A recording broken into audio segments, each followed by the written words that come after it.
우리 서로 축복할까요? 할렐루야. 여러분을 축복합니다. 아멘. 오늘 신명기 19장 1절부터 21절까지 말씀으로 너를 위하여 구별하라, 너를 위하여 구별하라, 이런 제목으로 말씀의 은혜를 나누고자 합니다. 신명기 19장은 조금 무거운 주제가 나옵니다. 바로 살인에 대한 것이죠. 누군가의 생명을 빼앗았다면 우리는 당연히 그렇게 한 사람의 목숨도 빼앗아야 한다, 이렇게 생각을 합니다. 그러나 살인에도 자신의 의도와는 전혀 상관이 없는 상황이 있을 수 있음을 기억해야 됩니다. 신명기 19장 5절을 보시면 우리 이런 경우를 보게 되죠. 5절 말씀 같이 읽습니다. 가령 사람이 그 이웃과 함께 벌목하러 살림에 들어가서 손에 도끼를 들고 벌목하려고 찍을 때에 도끼가 자루에서 빠져 그의 이웃을 맞춰 그를 죽게 함과 같은 것이라. 이런 사람은 그 성읍 중 하나로 도피하여 생명을 보존할 것이니라. 아멘.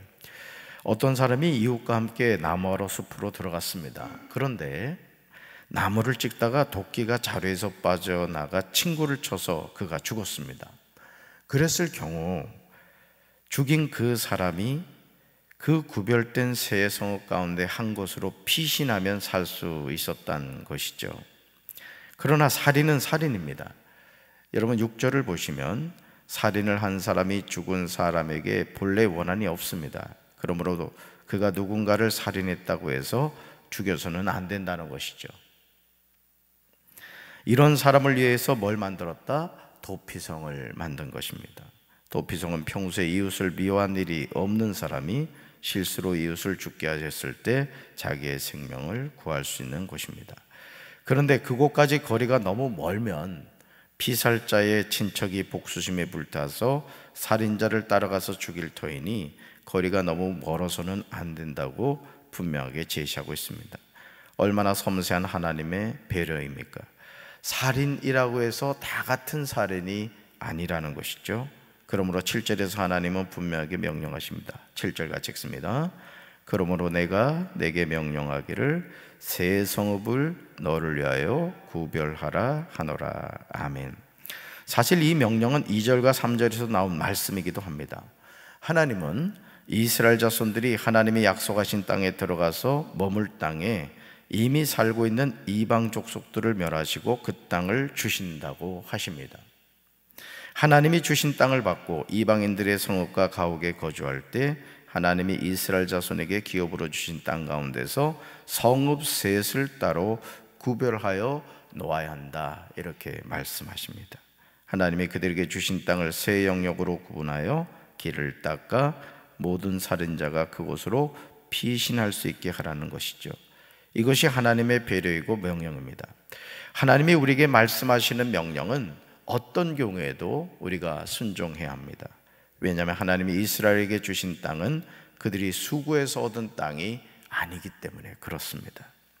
하나님이 아브라함과 이삭과 야곱에게 맹세하신 대로 그들의 지경을 넓혀 그들의 조상들에게 주리라고 말씀하신 땅을 주셨기 때문이죠. 이것을 우리는 잊지 말아야 합니다. 그러므로 하나님이 명령하신 도피성에 대한 우리의 태도가 9절과 10절에도 나오는 것을 보게 되죠. 우리 9절과 10절 읽습니다. 또 너희가 오늘 내가 너희에게 명하는 이 모든 명령을 지켜 행하여 내 하나님 여호와를 사랑하고 항상 그의 길로 행할 때에는 이 세대의 새 성읍을 더하여 내 하나님 여호와께서 내게 기업으로 주시는 땅에서 무죄한 피를 흘리지 말라. 이같이 하면 그의 피가 내게로 돌아가지 아니하리라. 아멘. 사랑하는 성도 여러분, 하나님이 저와 여러분에게 말씀하시는 그 말씀에 대한 우리의 자세가 어떠해야 되느냐? 첫째, 이 모든 명령을 성심껏 지켜야 된다는 거죠. 하나님이 우리에게 주신 그 말씀을 성심껏 지켜야 된다. 둘째, 하나님을 사랑하며 살아야 된다, 이렇게 말씀합니다. 하나님을 사랑하며 살아야 된다. 셋째, 하나님이 가르쳐 주신 길을 잘 따라가야 된다는. 그러니까 이 세상에 길이 많이 있는 것 같습니다. 그러나 그 많은 길 가운데 하나님이 말씀하시는 그 길을 따라가야 된다는 거예요. 넷째, 이 새 성읍 말고 또 다른 새 성읍을 구별해야 된다, 이렇게 말씀합니다. 이것이 참된 순종의 모습입니다. 그러나 11절부터 13절에 나오는 내용을 통해서 볼 수 있듯이, 만일 어떤 사람이 이웃을 미워하여 엎드려 그를 기다리다가 일어나 상처를 입혀 죽게 하고 도피성 가운데 하나로 피신을 하였을 경우, 그가 살던 성읍의 장로들이 사람을 보내어 그를 거기에서 붙잡아다가 복수자의 손에 넘겨주어 죽이게 해야 한다는 것이죠. 그러니까 여러분, 이 도피성이라는 것은 고의로 사람을 죽인 경우는 아니라는 것이죠.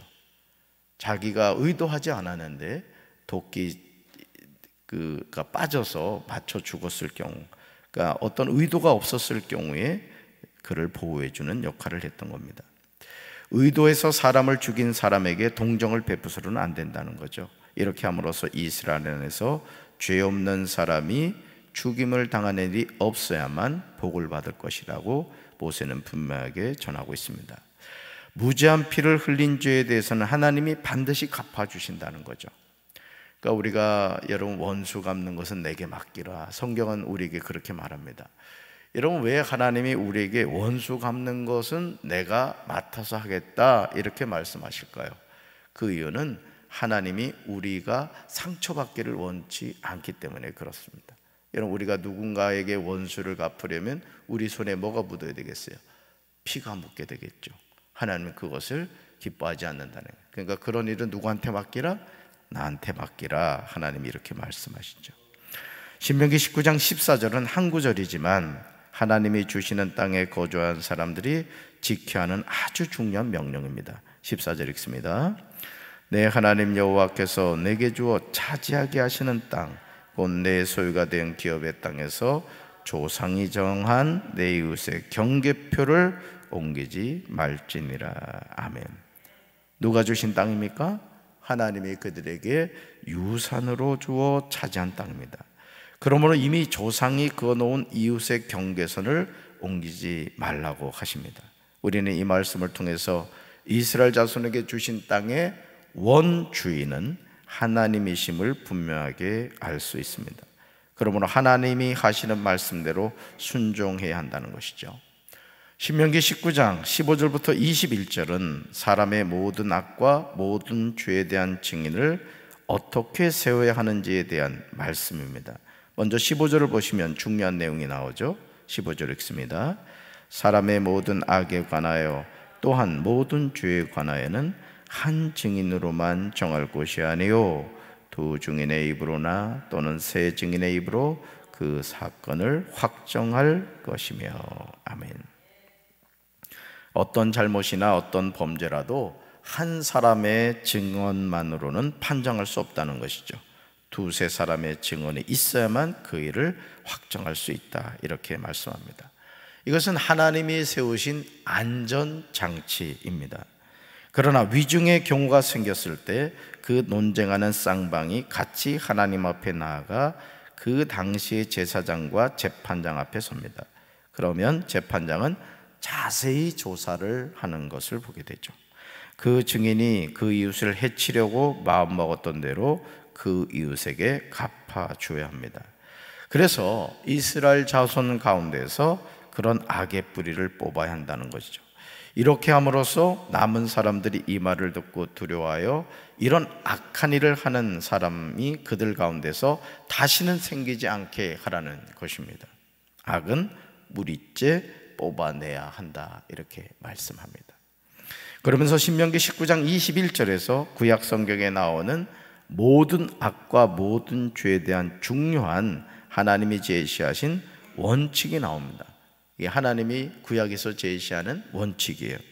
21절 같이 읽습니다. 내 눈이 긍휼히 여기지 말라. 생명에는 생명으로, 눈에는 눈으로, 이에는 이로, 손에는 손으로, 발에는 발로이니라. 아멘. 공의의 하나님의 모습을 볼 수 있죠. 얼마나 무서운 말씀입니까? 생명에는 뭐로요?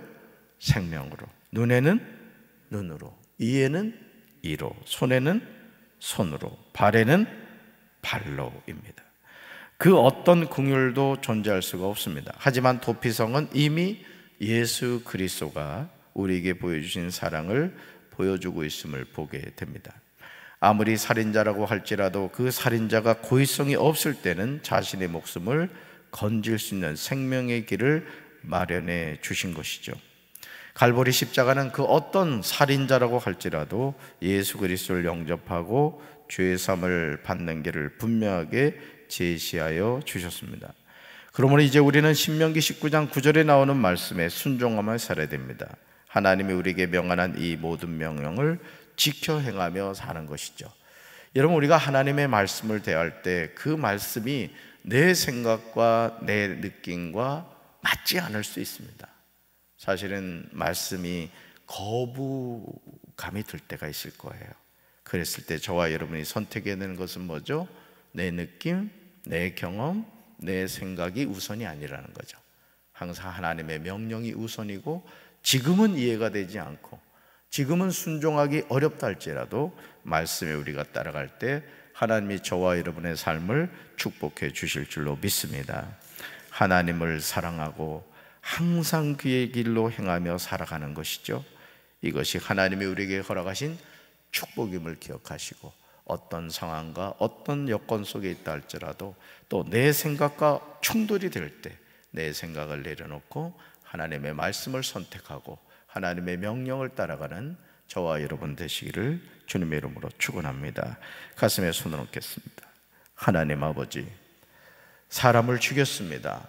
그러나 고의로 죽이지 않았을 때 하나님께서는 도피성을 만들어 놓고 그리로 피하여 자신의 목숨을 건지라고 말씀하셨습니다. 그러나 이미 도피성 되신 예수님은 이 땅에 오셔서 그 어떤 살인자라 할지라도 그가 참으로 회개하고 돌이킬 때 그에게 생명의 길을 허락해 주신 줄로 믿습니다. 우리 가운데 죄인 아닌 사람이 누가 있습니까? 우리는 누구나 죄인입니다. 죄인은 지옥 가야 합니다. 그러나 도피성 되신 예수 그리스도로 말미암아 예수님의 보혈로 죄 씻음 받아 천국을 갈 수 있도록 생명의 길을 열어주신 하나님을 찬양합니다. 우리가 항상 하나님의 말씀을 순종하고 그 말씀을 따라갈 수 있는 믿음의 결단이 있게 하옵소서. 오늘도 거룩한 성일 우리가 예배를 통하여 하나님을 만나고 하나님의 음성을 듣고 하나님께 영광 돌리는 복된 주일이 되게 하옵소서. 예수님 이름으로 간절히 축복하며 기도합니다. 아멘.